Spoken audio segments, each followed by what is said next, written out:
Cela semble vraiment mauvais de décomposer les protéines. Nous pensons généralement que construire est beau et décomposer est mauvais. Mais ce n'est pas la bonne façon de voir les choses. Pensez au processus de rénovation de votre salle de bain.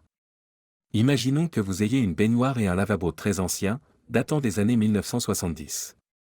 Et qu'ils soient verts avocat. Eh bien, si vous voulez la rénover, la première chose à faire est de vous débarrasser de tous les anciens éléments, la baignoire, le carrelage et les meubles. Vous devez tout jeter.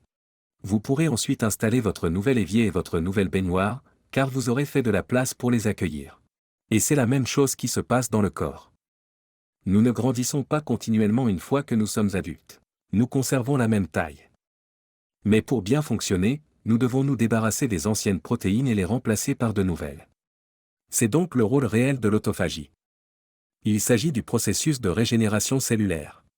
Et l'autophagie est la première étape cruciale dans la dégradation de ces vieilles protéines. Comment fonctionne l'autophagie?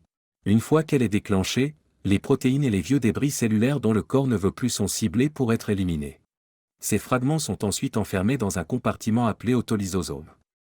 Cela empêche tous les processus destructeurs de se propager dans toute la cellule. Ils restent confinés dans ce compartiment.